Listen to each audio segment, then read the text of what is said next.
film que j'aimerais beaucoup voir et dont je vous promets que je vais faire une critique, c'est le film Pirates des Caraïbes 5, parce que la saga Pirates des Caraïbes est l'une de mes préférées du cinéma. Bah j'ai promis, donc voilà. Bon bah allez, c'est parti.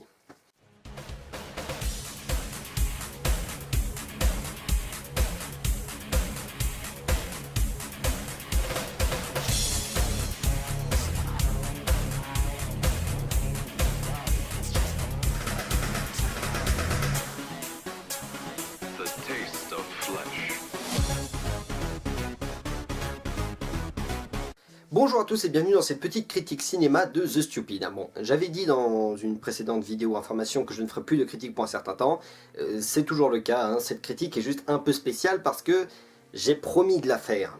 Donc, je m'exécute. La critique d'aujourd'hui sera donc sur le film Pirates des Caraïbes 5, Les morts ne racontent pas d'histoire. Oui, j'utilise le titre anglais traduit en français parce que le titre français est juste nul. C'est tout. Donc c'est parti. J'ai pas envie de faire cette critique. Bah pourquoi? Pourquoi? Parce que j'ai adoré ce film. Réellement, je l'ai adoré et je le trouve super. J'ai adoré l'humour du film. Les personnages m'ont énormément plu. J'ai été transporté par la superbe du film. C'est pas bien ça? Ah non, c'est pas bien parce que le film est mauvais. Donc, Pirates des Caraïbes 5, réalisé par Joachim Ronning et Espensenberg, et produit par Walt Disney évidemment, encore une fois. Le capitaine Salazar, un capitaine espagnol ayant essayé dans le passé de détruire les pirates, revient à la vie avec tout son équipage et essaye de retrouver Jack Sparrow, celui qui l'a tué, pour se venger.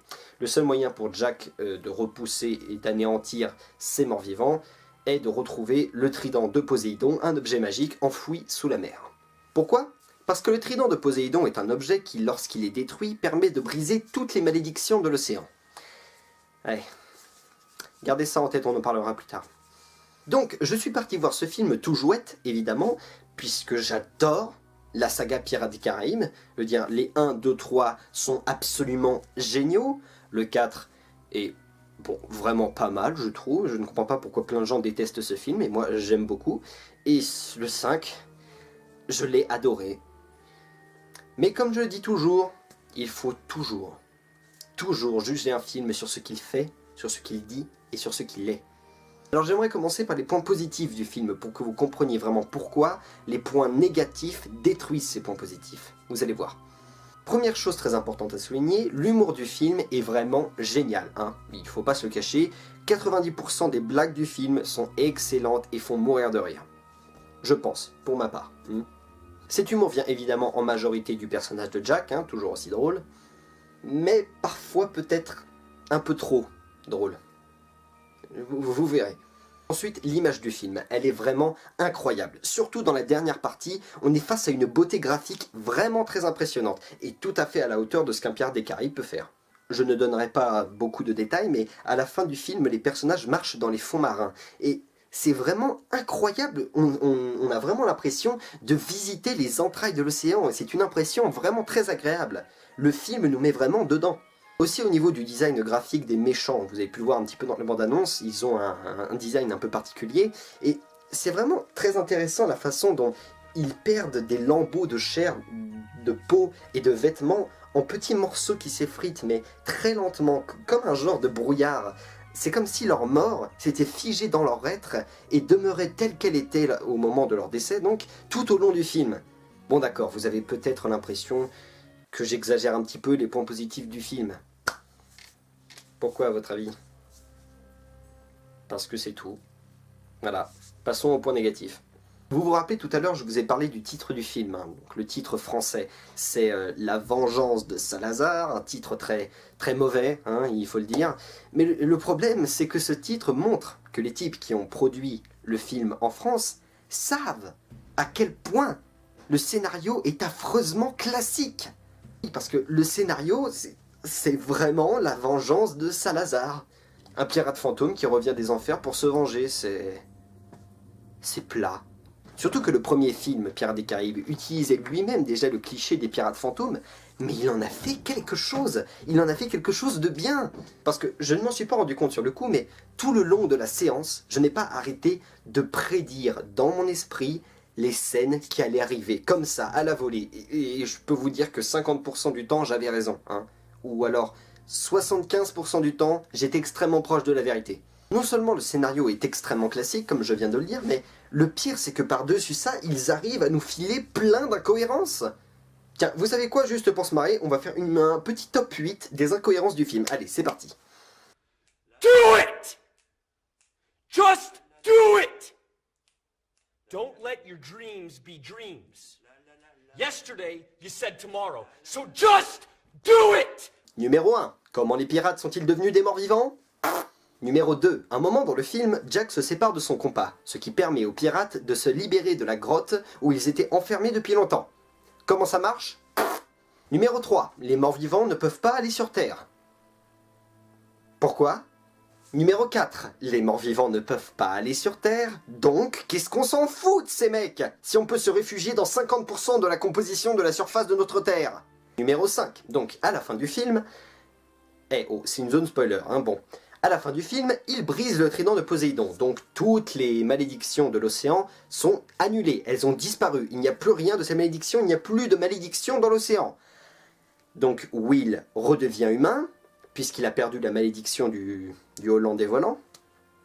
Pourquoi est-ce qu'il ne crève pas ? Il n'a plus de cœur ! Numéro 6, le bateau du capitaine Salazar est capable de manger d'autres bateaux. Comment ça marche ? Pourquoi ? Comment ça marche ? Numéro 7. Comme je le disais tout à l'heure, toutes les malédictions sont brisées à la fin du film parce qu'ils ont brisé le trident de Poséidon. Pourtant, l'équipage de Salazar et Salazar lui-même redeviennent humains, tout neuf, tout réparé. Alors que l'un d'entre eux n'avait plus de tête lorsqu'il était un mort-vivant. Mais tuez-les ! Ils sont censés être morts ! Tuez-les ! En plus, au passage, ça aurait été une bien meilleure idée qu'à la fin du film, justement, le personnage de Salazar et de ses hommes meurt. Tout simplement. Pourquoi ? Parce que vous auriez pu faire naître un petit peu d'empathie pour nous envers ce méchant s'il disparaissait dans un élan de douceur et de plaisir d'enfin recevoir cette mort tant attendue, de finir de souffrir de cette malédiction qui le rongeait depuis des années, de le faire disparaître sans aucune haine, sans aucune colère, parce qu'enfin, il goûte au repos éternel qu'il désirait depuis si longtemps. Vous voyez ce que je veux dire ? Et enfin, j'ai gardé le meilleur pour la fin, la scène post-crédit du film. Attention, je refais une zone spoiler hein, au cas où, parce que là franchement c'est quelque chose qu'on aime bien voir en général, les scènes post-crédit, donc je laisse la surprise pour ceux qui veulent la découvrir, mais pour les autres, je vous la réserve avec plaisir. Make your dreams come true! Just do it! À la toute fin du film, après le générique, on voit donc Will Turner et sa femme Elizabeth dormir dans leur lit tranquillement, lorsque soudain, Davy Jones apparaît dans la chambre à pas feutré et se prépare à tuer Will, quand celui-ci se réveille et se rend compte que ce n'était qu'un rêve, avant que l'on voit quelques furoncles de Davy Jones et un peu d'eau de mer répandue sur le sol, avec la musique de Davy Jones.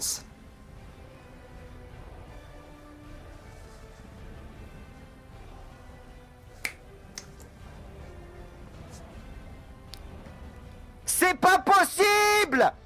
Vous avez dit que briser le trident de Poséidon brisait toutes les malédictions de l'océan! Alors déjà, Davy Jones est mort, et ensuite, même si Davy Jones était vivant, sa malédiction ne devrait même plus l'affecter! Bon, alors ça déjà, c'est fait. Toutes les incohérences du film, le scénario qui est trop classique, il y a de ça. Mais c'est pas fini! Parce que, de nouveau spoiler... Make your dreams come true! Just do it! Le personnage féminin du film que vous avez pu voir dans les bandes annonces se trouve être en fait la fille de Barbossa. On nous l'annonce à la toute fin du film, en un quart de seconde, hop, ah bah tiens mince, c'est ma fille! Donc déjà, merci beaucoup pour le cliché de « je suis ton père », et ensuite, sérieusement... Pourquoi ? Non, en fait, si, je sais pourquoi, mais bon, je vous en parlerai après. Mais très sérieusement, c'est devenu illégal dans le cinéma de faire ça. Que sur toutes les femmes scientifiques du monde, la seule qui entre sur le vaisseau de Barbossa, c'est sa fille. Oh, bah dis donc que le monde est petit. Non, le monde n'est pas petit. Le monde est trop grand pour se permettre de faire ça. Bon, voilà, déjà, ça c'est très important à souligner. Ensuite, Jack. Jack, dans ce film, est un grand bouffon qui ne prend rien au sérieux et qui ne sert pas à grand chose dans l'intrigue, en fait. Non, j'ai beau chercher une utilité à Jack dans le scénario, je n'ai rien trouvé, à part peut-être simplement que le bateau qu'ils utilisent pour se rendre là où on trouve le trident de Poséidon, bah c'est le bateau de Jack. Donc voilà, c'est à ça qu'il sert. Jack est un conducteur de taxi. Chouette. Et Barbossa, c'est à peu près pareil, il sert pas à grand chose, sauf à un truc. Donc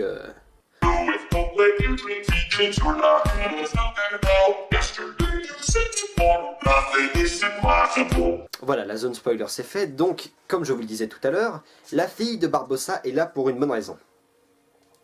Elle est en fait la raison pour laquelle Barbossa va se sacrifier à la fin, dans un élan de générosité, on peut le dire. Et ce qui m'énerve surtout, c'est que c'est téléphoné, encore une fois. C'est téléphoné parce que ça se voit à la fin, il est tellement troublé par la rencontre avec sa fille que c'était sûr qu'au bout d'un moment, elle se mettrait suffisamment en danger pour qu'il se sacrifie pour elle. Mais c'est pas ça qui m'énerve. Ce qui m'énerve, c'est que bah, c'est très beau, je trouve. Le sacrifice en lui-même, quand on le voit, il est merveilleusement bien réalisé, le sacrifice. On aime beaucoup voir nos personnages préférés mourir d'une magnifique façon, d'une façon héroïque, vous voyez? Enfin, ne me faites pas dire ce que j'ai pas dit, hein. On déteste voir nos personnages mourir pour rien, ou mourir alors qu'ils ne s'y attendaient pas. Hein. Hashtag Game of Thrones. Mais là, en effet, oui.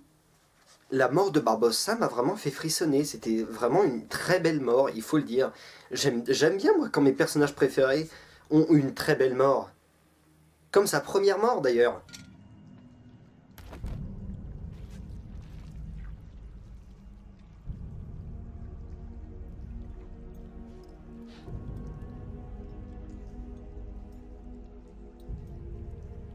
J'ai froid.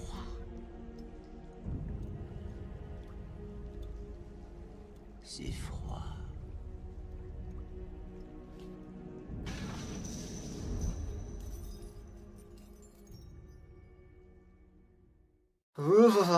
Cette scène, je l'adore encore une fois. D'ailleurs, la voir, en fait, ça me dit que le 5e film est encore plus mauvais. Enfin bref, tout ça pour dire que franchement, ce film, au niveau de la profondeur des personnages et du scénario, est digne d'un blockbuster insipide, réalisé par-dessus la jambe par un type qui voulait juste payer son loyer. Mais c'est pas ça que je ressens pour ce film, c'est pas du tout ça. Je veux dire, ça a l'air d'être ça quand on regarde et quand on est objectif justement, le genre de choses que je dis qu'il faut toujours être, mais c'est pas comme ça que je le ressens. Je ressens vraiment que le réalisateur a voulu démontrer son amour du film.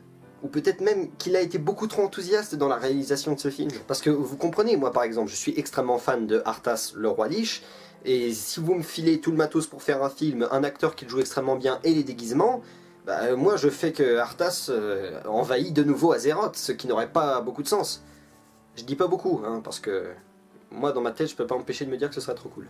Mais très franchement, même objectivement, j'ai pas envie de dire que ce film est mauvais. J'ai même envie de le défendre avec la plus grande mauvaise foi du monde. Et c'est pas bien. Mais j'aime beaucoup ce film, mais je sais pas pourquoi. Et j'aimerais beaucoup que les gens l'aiment aussi. C'est pour ça que ça m'a beaucoup attristé de voir quelques critiques comme MJ Prise 1 dire que ce film c'était de la merde. Je me rappelle même que quand je suis sorti de la salle, j'avais dit à mon grand frère avec qui j'étais allé voir le film, que ce film était digne du 1. Mais c'est pas vrai. Peut-être que finalement l'objectivité n'est pas la meilleure façon d'interpréter un film. Peut-être que finalement on doit juger un film sur ce qu'il est. Personnellement. Parce que chacun d'entre nous a une vision différente des films. Chacun d'entre nous a été touché d'une façon différente. Exprimer cette vision, c'est ça qui est intéressant. Mais après tout, nos goûts ne regardent que nous. On ne doit pas juger un film généralement, on doit essayer d'en tirer le meilleur par rapport à notre ressenti. C'est peut-être en ça qu'est beau le cinéma finalement. C'est peut-être ça que je dois faire.